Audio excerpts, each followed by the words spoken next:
Bien, pasamos a aplicar el cuadro interactivo del el proyecto de inserción de estudiantes. Entonces, como paso uno, tenemos lo que vendría a ser importar las librerías.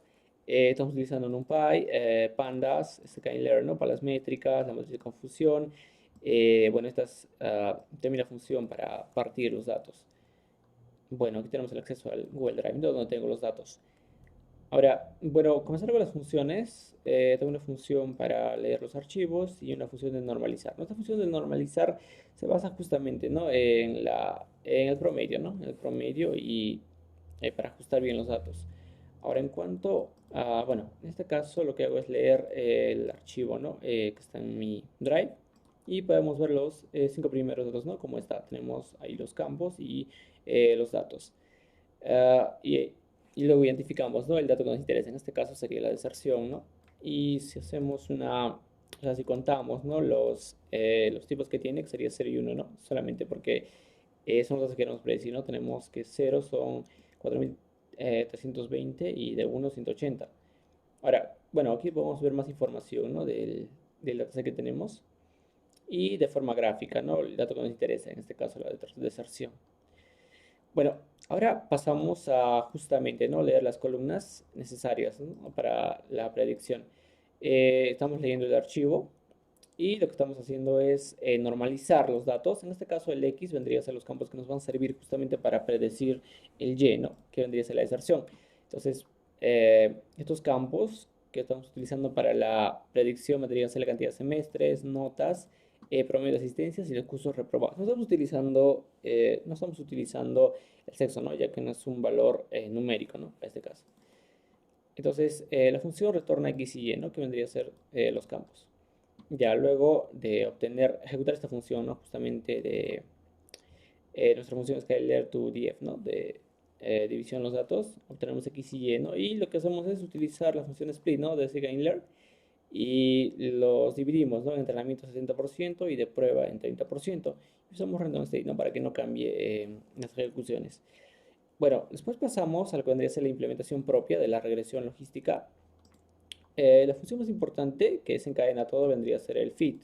El fit recibe justamente estos datos, ¿no? X y Y, que vendría a ser los campos que nos van a servir, ¿no? Para predecir justamente Y el número de épocas. Ya, en primera instancia lo que hacemos es solo transformar los datos, ¿no? Las entradas para que sean más accesibles, ¿no? Tenemos transform X, transform Y, que lo que hace simplemente son obtener, ¿no? Justamente los valores, ¿no? Que hay algunos errores, ¿no? Como que lo estamos guardando de forma, bueno, que son matrices, pues queremos obtener justamente los valores, ¿no? De ese valor X. Ya, lo siguiente sería, bueno, definir aquí, ¿no? Los pesos y el bias, ¿no? En las iteraciones es el for, que lo va a hacer el número de épocas, ¿no? De acuerdo al número de épocas. Entonces, en primera instancia lo que hacemos es multiplicar, ¿no? La entrada, no te perdón, los pesos y con la entrada, ¿no? Que estamos teniendo que vendría a ser X, ¿no? Y le sumamos el bias. Después pasamos a tener una primera predicción, ¿no? Lo pasamos por la función ideal en este caso, que está definido aquí, que vendría a ser la entrada X. Y bueno, simplemente lo pasamos por esta función, ¿no? Aquí un caso especial sería quizás, bueno, cuando X, puede haber un desborde, ¿no? Cuando X sea menor a cero. Si bien es cierto, el primer y funciona, ¿no? Cuando el valor de X es mayor a cero, pero también puede haber esa parte, ¿no? De que Y sea menor a cero. Eso puede afectar justamente en el desborde, ya que no podemos tener, ¿no? Cero en el denominador. Por eso que el else lo que hace es utilizar la otra forma, ¿no? La otra forma de la misma función, ¿no? Que es equivalente a esta, ¿no? Ya no sería uno sobre uno más z, sino z sobre 1z, en caso de que haya un desborde. Después de pasarlo por esa función, pues ya tenemos una primera predicción, ¿no? Y después lo que hacemos es calcular básicamente la pérdida, ¿no? Esa pérdida lo calculamos pasando justamente, ¿no? El valor real y el valor que estamos prediciendo. Después lo que hacemos es, bueno, en este caso calcular, perdón, ya se hizo el cambio de load. Lo que hacemos es calcular los gradientes, ¿no? En cuanto a los gradientes, lo primero que se hace es verificar, ¿no? Qué tan malo sería esa predicción, ¿no? Y eso se hace justamente restando, ¿no? La predicción con los valores reales, ¿no? Luego volvemos a multiplicar las entradas, ¿no? Y calculamos justamente ese gradiente, ¿no? Y luego lo que hacemos es actualizar. Y bueno, esto se va a hacer, bueno, en cada iteración, ¿no? Hasta el número de épocas. Y claro, debemos actualizar en sí, ¿no? Todos los modelos con los nuevos valores que estamos obteniendo. Y bueno, en mi caso lo que hago es, bueno, estoy guardando, ¿no? Lo que vendría a ser la precisión aquí. La precisión en un array. Y bueno, eso en cuanto, ¿no? A lo que vendría a ser la implementación propia. Luego pues pasamos a entrenarlo, ¿no? Entrenar y probar nuestro modelo. Entonces, bueno, aquí bueno, llevamos a la función fit, ¿no? Le pasamos los datos de entrenamiento y bueno, los y también train para 50 épocas, ¿no? Y calculamos una primera predicción. Y después lo que hacemos es básicamente utilizar esta función, ¿no? Accuracy Score, que es de la librería a Skylern, y ya, ¿no? Le pasamos los tests y los algoritmos predicho, ¿no? Y vamos a ver que en este caso nos da un 97%, ¿no? Un 97% de precisión. Bueno, eso en cuanto a la implementación propia. Bueno, después vamos a pasar a lo que vendría a ser el análisis comparativo, que es la parte más importante quizás. Entonces, bueno, utilizando el cross-validation, ¿no? Y los modelos que en este caso se escogieron es la regresión logística, bueno, el árbol de decisiones, random forest, gradient boosting y, bueno, los vecinos cercanos, ¿no? El KNN, classifier. Ya, entonces, para esta parte volvemos a dividir los datos. Bueno, ya tenemos X y Y, ¿no? Que, bueno, los vamos a obtener otra vez y hacemos una división nueva, ¿no? Para utilizarlos en los modelos. Y igual, ¿no? El 70% para entrenamiento y 30% de prueba. Y un random state, ¿no? Para que no cambien esos datos.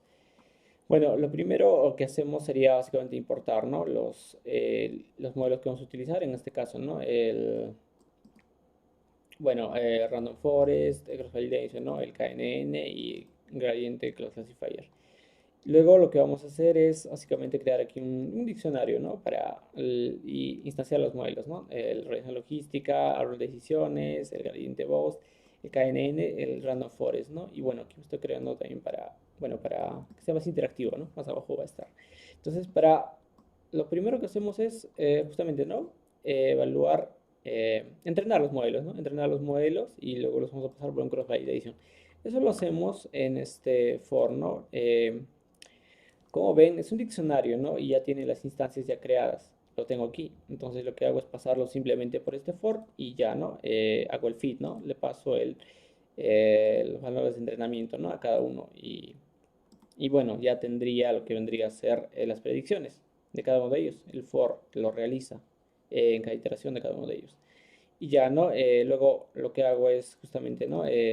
Obtener una predicción y esta predicción es justamente que lo paso por el cross validation, ¿no? Cross validation score, le paso el modelo, cada uno de los modelos que están ahí, los datos de entrada y, bueno, el train X y el train Y, ¿no? Y bueno, aquí lo que estoy haciendo es calcular, ¿no? El cross validation y eso vendría a ser los resultados que están aquí. En cuanto a los resultados, podemos ver que son, de hecho, muy cercanos, ¿no? No hay una diferencia marcada, no son 97, 98, y bueno, no tenemos alguien que sea mejor que otro.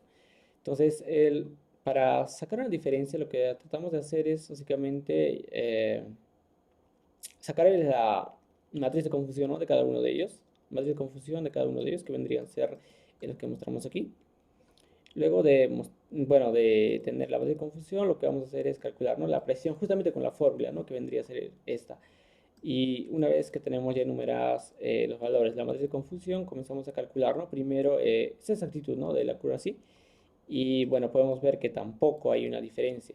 Luego pasamos a calcular, ¿no? El sensitive o recall, ¿no? Y bueno, usé la fórmula y vemos que tampoco tenemos una diferencia.